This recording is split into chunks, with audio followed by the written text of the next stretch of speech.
तो क्या आपको जानकारी है इस भर्ती में कितने बोनस अंक दिए जा रहे हैं?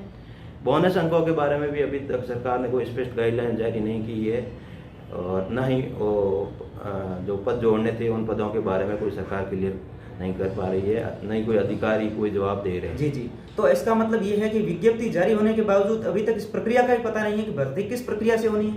जी जी बिल्कुल, यही सबसे बड़ी विडंबना और दुख की बात है कि सरकार ने भर्ती निकाल ली, लेकिन भर्ती किस आधार पर होगी, कितने बोनस अंक दिए जाएंगे और कितने पदों पर होगी, वो भी अभी तक तय नहीं है, जबकि ये सब भर्ती निकलने से पहले तय होना चाहिए था।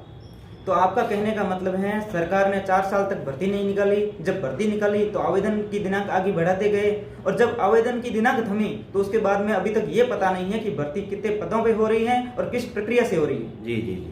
और वैसे अगर इसको यूं माने हैं कि पहले भी आपकी चिकित्सा विभाग में भर्तियां हुई हैं तो वो किस प्रक्रियाओं से हुई हैं? पहले देखो, राजस्थान में 2013 में नर्सेज भर्ती निकली थी बड़े स्तर पर, उसमें मेरिट और बोनस से, जिसमें 5 साल के 5 नंबर बोनस दिए गए थे, 5%। जी जी। और 2018 में जो भर्ती निकली थी उसमें प्रति वर्ष के हिसाब से 10 साल का बोनस अंक दिए गए, अधिकतम 30 बोनस अंक 3 साल तो इस भर्ती में कितने पद हैं कुल?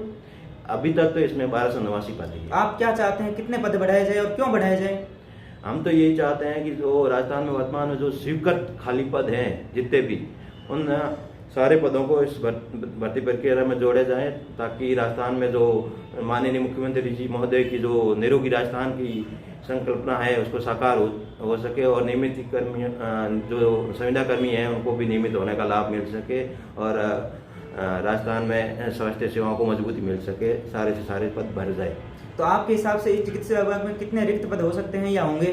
वर्तमान में देखा जाए तो अभी जो नए मेडिकल कॉलेज पीएससी सीएससी इन बजट में घोषणा की, इन सारों को अगर मिला के देखा जाए तो कम से कम 15 से 20 हजार पद वर्तमान में रिक्त चल रहे हैं। जहां तक हमने देखा है कि राजस्थान में इस भर्ती प्रक्रिया को लेकर लगातार संविदा कर्मी प्रदर्शन कर रहे हैं या संविदा कर्मी ही भर्ती में पद बढ़ाने की मांग कर रहे हैं, तो इस कारण को मैं क्या समझूं? संविदा कर्मी तो इसलिए मांग कर रहे हैं कि संविदा कर्मी ही स्वास्थ्य विभाग की रीढ़ की हड्डी समझो आप, क्योंकि राजस्थान सरकार की ये परंपरा रही है कि पहले संविदा आधारित ही भर्तियां करते हैं, उसके बाद नियमित भर्तियां निकालते हैं और उन संविदा कर्मियों को बोनस अंक देकर नियमित करते हैं। तो संविदा कर्मी 8, 10, 9, 10 साल से इस नियमित होने की आस में लगातार अल्प वेतन में कार्य करते हैं, इसलिए संविदा कर्मी ही इस भर्ती में पद बढ़ोतरी की मांग कर रहे हैं। आपके इस राजस्थान में संविदा कर्मियों की संख्या कितनी हो सकती है, ताकि कितने पदों पे भर्ती की जाए ताकि उन सभी संविदा कर्मियों का चयन हो सके? देखो, नर्सेज में देखा जाए तो कम से कम अभी 8 से 10 हजार संविदा कर्मी एनएचएम, यूटीबी और विभिन्न सरकारी योजनाओं में संविदा पर कार्य कर रहे हैं।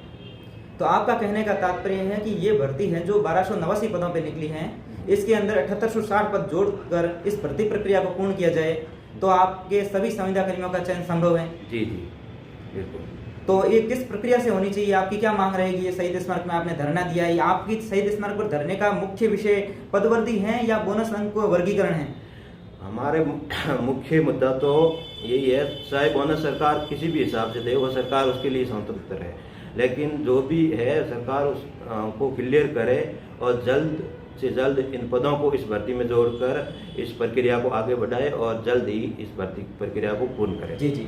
हमने जून 2019 की बात है, उस समय जो उप समिति बनी थी बीडी गल्लाई जी की अध्यक्षता में, उस अध्यक्षता वाली कमेटी के अंदर 2 अंकों की बात सुनी थी कि प्रतिवर्ष 2 बोनस अंक दिए जाए, और जो पिछली जो भर्तियां हैं जो 2013 में निकली हैं या 2018 में निकली है, उसमें लगातार कुछ ऐसे लोग हैं जो कम प्रतिशत के कारण पीछे रह गए, वो लगातार वंचित रहे हैं, उनका भी चयन हो सके। इसकी वजह से लेंथ ऑफ सर्विस, सेवा अवधि का जो लाभ है वो देते हुए जो 1 वर्ष के लिए 2 अंक दिए जाए और 15 वर्ष के लिए 30 अंक दिए जाए। क्या आपने ये भी बात सुनी होगी और इसमें आपका क्या व्यू रहेगा? जी जी बिल्कुल, हमने ये सुनी है। ये बात सच है कि जो पुराने संविदा कर्मी हैं जिनके प्रतिशत अल्प है, जिनके कम प्रतिशत के कारण वो पिछली भर्तियों में वंचित रह गए थे, वर्तमान में जो संविदा कर्मी हैं जो 18 के बाद में निकले हुए हैं, उनको प्रतिशत जो शैक्षणिक योग्यता प्रतिशत ज़्यादा होने के कारण उनको 10, 20, 30 जो बोनस के आधार पर भर्तियाँ हो रही है, तो वो आगे निकल जाते हैं और वो अपने इसमें पिछड़ जाते हैं। इसलिए जो लेंथ ऑफ सर्विस की बात जो बी.डी. कल्ला साहब की समिति ने सरकार को सिफारिश की थी, अगर वो सिफारिश भी लागू कर दे और उस आधार पे भर्तियाँ ये भर्तियाँ चिकित्सा विभाग की जो प्रक्रियाधीन भर्तियों को इस पे लागू किया जाए तो जो पुराने संविदा कर्मी हैं उनको सबसे ज़्यादा फायदा जहाँ तक हमने देखा है कि लगातार आप संविदा कर्मियों की मांगें उठाते हैं या संविदा कर्मियों के लिए भर्ती की मांग करते हैं, लगातार हर प्लेटफॉर्म पर आपको देखा है।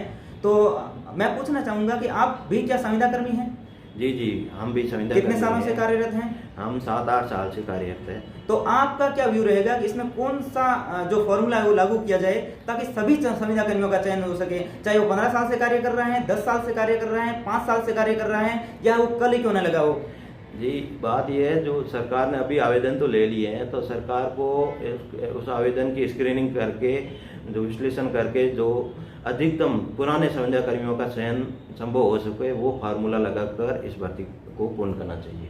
मेरा तो मानना ये है कि जब राजस्थान के जो संविदा कर्मी हैं जो कोरोना के समय अग्रिम पंक्ति में खड़े थे और राजस्थान की सेवा की हैं, राजस्थान को कोरोना जो कालखंड था उसके अंदर मॉडल के रूप में विकसित किया और दुनिया के अंदर दिखाया कि कोरोना के अंदर राजस्थान ने ऐसा मैनेजमेंट किया है जो सराहनीय है। और इसको लेकर राजस्थान की जनता भी लगातार संविदा कर्मी या जो चिकित्सा व्यवस्था में जो लगे हुए लोग हैं उनके साथ थी और आगे भी रहेगी। तो जो जनता है उस जनता को भी मांग करनी चाहिए कि राजस्थान की सरकार जो चिकित्सा महकमे में जो लगे हुए लोग हैं, कोरोना में जो लगे हुए लोग हैं, उनके नियमितीकरण के लिए जो प्रयास कर सकते हैं वो करें और सरकार के स्तर पे ये मांग उठाए कि ये संविदा कर्मी जो राजस्थान के अंदर लगे हुए हैं उनकी सेवाएं नियमित हो। और आपकी जो मांग लगातार, मैं ये कहना चाहूँगा कि आप किस स्तर की मांग करना चाह रहे हैं और क्या मांग रहेगी लास्ट अंतिम में इस पंक्ति में 2 मिनट में आपका समय देना चाहूँगा, आप बात बताएं। जी, हमारी एक ही मुख्य मांग एक ही है कि जो फाइनेंस और माननीय मुख्यमंत्री द्वारा जो अनुमोदित जो पद है उन पदों को इस प्रक्रियाधीन भर्ती में जल्द से जल्द जोड़ा जाए और बोनस अंकों का वर्गीकरण करके जो भी सरकार चाहे वो करके उनका जल्द से जल्द उसका निर्धारण करके इस भर्ती प्रक्रिया को पूर्ण किया जाए। जहां हमने मीडिया के माध्यम से जब सरकार के सामने आवाज उठाई है कि संविदा कर्मियों का नियमितीकरण हो, तो सरकार के सामने से एक ही प्रश्न आता है कि हमने तो उनके लिए सेवा नियम बना दिए हैं। जी, वो सेवा नियम एक मात्र यूं कहे तो एक झूठा जुमला है, क्योंकि उसमें सेवा नियमों में संविदा कर्मियों को संविदा नियमों में ही नियमित करने का प्रावधान है। उनको न तो किसी नियमित कर्मचारियों के समान किसी भी कोई परिलाभ देने का उसमें कोई प्रस्ताव नहीं है और न ही उसमें उनका कोई सम्मानजनक वेतन है। और उसमें जो क्राइटेरिया किया गया उसमें भी राजस्थान के काफ़ी कैडर के जो संविदा कर्मी जो प्लेसमेंट एजेंसी NGO UTB है वो भी उसमें शामिल नहीं है। तो मात्र उसमें से मात्र कोई 5-10% ही संविदा कर्मियों का उसमें स्क्रीनिंग में चयन। तो हमने तो उसमें सुना है कि संविदा नियमों में 9 साल में ये वेतन मिलेगा, 18 साल में ये वेतन मिलेगा और वेतन भी सम्मानजनक लगता है। 9 साल वेतन और 18 साल वेतन में जो आदेश निकला है उस आदेश में सरकार ने ये किया है कि जो वर्तमान संविदा कर्मी इस स्क्रीनिंग में शामिल होने के बाद उस अवधि की गणना की जाएगी। अब कोई संविदा कर्मी पिछले 10 साल से कार्यरत है और अभी उसको इन संविदा नियमों के अंतर्गत ला रहे हैं, तो उसकी सेवा अवधि की गणना न पिछले अवधि की गणना नहीं जोड़कर अब जो शामिल हो रहे हैं यहाँ से शुरू की जाएगी। इसलिए आज से 9 साल बाद में उसकी जब तक तो वो कई संविदा कर्मी अपने उम्र सीमा को पार कर चुके होंगे तब तक उनके वो वेतन का प्रावधान है। तो हनुमान जी, आपने जोरदार तरीके से ये मांग उठाई और राजस्थान की जनता देख रही है और हमारी भी मांग रहेगी सोशल मीडिया या मीडिया के माध्यम से कि राजस्थान की सरकार संविदा कर्मियों की आवाज़ को सुने और इनके नियमितीकरण के लिए जो 1289 पद हैं उनको बढ़ाते हुए 7860 करें। और इसके अलावा जो विभिन्न कैडर हैं जो पैरामेडिकल के फार्मासिस्ट हो, ANM हो, लैब टेक्नीशियन हो या सहायक रेडियोग्राफर हो, जो भी वर्ग हैं उन सभी वर्गों के पद बढ़ाते हुए सरकार जल्द से जल्द इनके नियमितीकरण की राह निकाले। नमस्कार साथियों।